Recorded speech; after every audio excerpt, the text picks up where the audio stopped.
RDA. How do you guys get together and why? Well, for RDA Perth, we had undertaken an economic development strategy and infrastructure priority plan, which was released in July 2016. And in that, we identified 7 key projects that would drive new business investment and job growth. And one of them happened to be the Outer-Harbour at Kwinana. So anything in that space, we were happy to see that with the government coming in, there was some interest and there was an election commitment to actually see that happen. And so we're absolutely very happy about the fact that there's a group that's voicing the community concerns and thoughts around it. And so, yeah, it's really fantastic. And I think we've connected up through the cusp as well, so that's been fantastic that, you know, these different connections are coming through and we're finding more and more connections, but the RDA are obviously doing a lot of work in a similar line, which is great. What I found interesting, Kim, was when you were talking about jobs and job sustainability, and we've just seen in WA recently the mining boom, and it was all the construction work, and then when the construction is finished, all those jobs disappeared and it hurt the economy. But you're saying like this project is going to have long-term jobs. We're not going to see that boom and bust in the job cycle. Why is that, and what makes it unique in that area? Well, I think if we're looking at that secondary processing, so we have obviously a huge amount of resources in WA, but we tend to export them raw. You know, we're not looking at that value adding, which a lot of other countries and the world wants. And I think we have the technology, we have the expertise, and so we need to be able to do that here and just have that smarts to be able to do that, rather than export our talent as well as our raw resources. And a lot of people in Australia really value actually working here. A lot of people want to stay in Australia to work, but they've had to leave to go overseas to take their talent. And we want that back here, and I think that they will put that extra mile into making sure it happens. If we lay the basis down for them, you know, the talk of the special economic zone in Kwinana, so that business can come in, you know, a plug and play area, so that you actually taken some of that red tape, work it out within an area that can just help those industries get kickstart and get going. We can do this, and we can get the jobs going. Is that one of the things, Colleen, when you look at the job sustainability, but obviously the increase in traffic flow, it was interesting to hear you when you were both talking about that was an important consideration, not to cause traffic jams like roads are crowded anyway, but you were saying just that direct route, so just it's direct from Kewdale straight through to the harbour without having double handling, I think you were talking about. Yeah, our economic development strategy, why we identified the Outer-Harbour as essential and one of the largest economic drivers potentially for the state, we did not focus so much on where that transport was, but if you look at a map of Perth and you see where the Outer-Harbour is, you see where the Perth airport is, you see where the industrial sites, it's just logical, you know, to make that connection from the airport through to the Outer-Harbour, through areas that aren't as congested by urbanization. So there's still, you know, quite greenfield sites out there, and so I think that road infrastructure would probably cost a lot less, and hopefully we can start to have that conversation at the federal level. With the $1.2 billion sitting there, available. Still waiting, well, that's to say, you know, the $1.2 billion we believe is still sitting in federal funds for a Perth Freight Link, and we're saying build the Perth Freight Link, but build the Freight Link where it's actually needed. You know, we understand that truck drivers actually don't want to drive through an urbanised area. They have small cars that dive in front of them all the time, causing problems. This is an area that's much better off. It's away from those that main urban congestion, and they can get through. It's a much more linear area for them to be able to get to a path rather than taking off roads.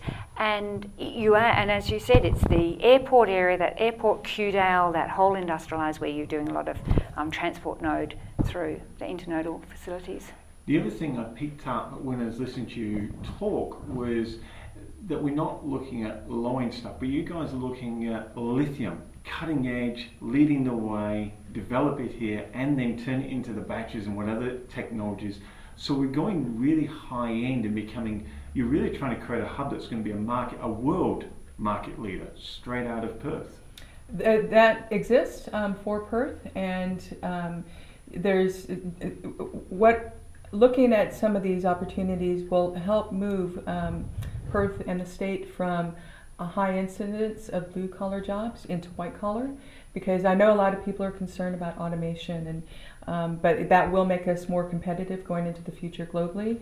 But the amount of jobs that will come off of that, I like to use the analogy that I've heard about. Once upon a time, we had secretaries all in a room with typewriters, and we thought, oh, the computers come along, word processing, all these people are going to be out of jobs. What are we going to do then, right? But that hasn't happened. There have been more job opportunities and more things created. So I think we need to get out of this fear space. And I agree. I remember when I heard that the last typewriter factory closed in Germany. There wasn't, a huge amount of people complaining about that time. We know we have to move on, but we just have to look smart and think about that in a very smart way. And what is the world asking for? What is it they need? And we've got it, and let's hand it out and work with it. You talk about fear like robotics, and the fear comes in. That's probably one of the blocks that we have to educate people to get them past. Mm. Is there any other major blockage that you see that you'll be actively working on so we can get, and how you're going to get past that stumbling to turn this great opportunity into an actual reality?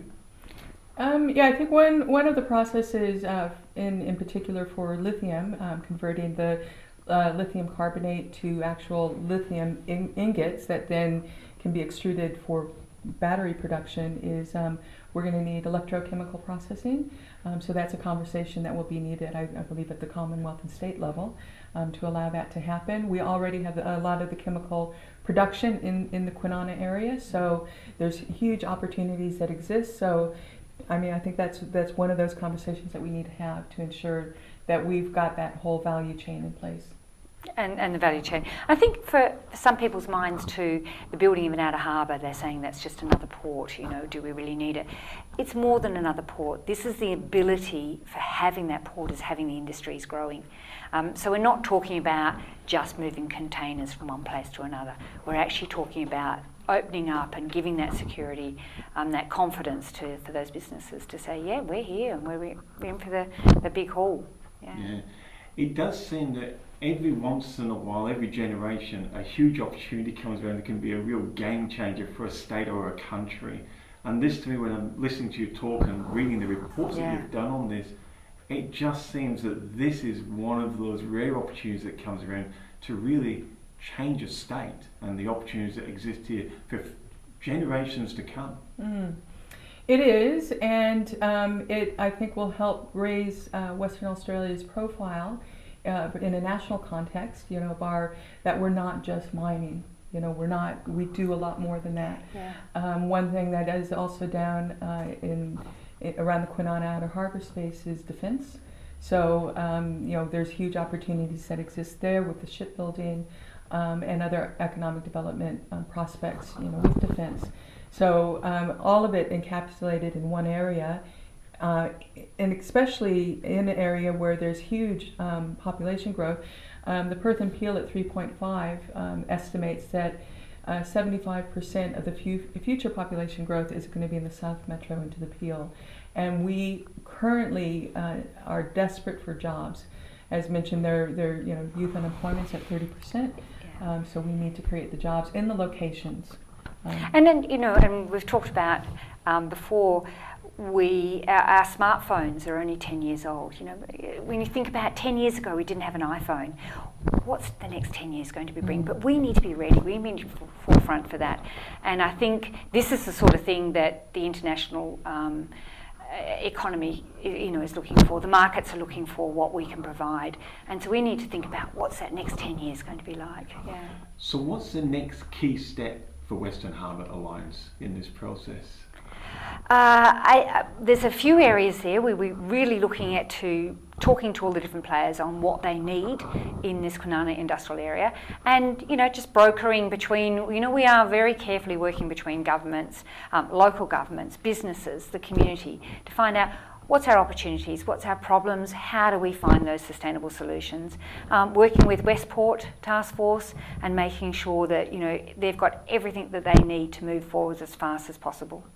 Wow. Yeah. It really does sound, when you talk to yourself, Colleen, with RDA Perth, and you talk to yourself, Kim, that the strength of the state now is being built on organisations like yourself and the collaborations, not fighting each other now, but actually collaborating, finding the weaknesses, the strengths, and working as a joint task force through it to deliver a really positive outcome for everybody. And it's really important, and I think we found that through previously through Rethink the Link, when we had the professors for the Beelia wetlands, for the environment, come on board, and we had so many experts come in and go, you know, we actually want to help and offer solutions. So if we can work with, you know, the tertiary institutions, with government, with business, to actually find out those solutions. We know there's going to be problems, but let's discuss those, bring to the forefront and find those solutions. Then we can work really solidly. And it is exciting, it's fantastic. And Colleen, with RDA, what's the next steps for RDA to help this process mature, I suppose? Well, as mentioned, we are working across a number of organizations and partnerships to actually deliver the report on the potential for Lithium Valley, or the business case, to see what that would provide economically and the things that we need to do in order to make that happen. And we're not just looking at lithium, we're actually also looking at rare earths and the advanced materials that can come off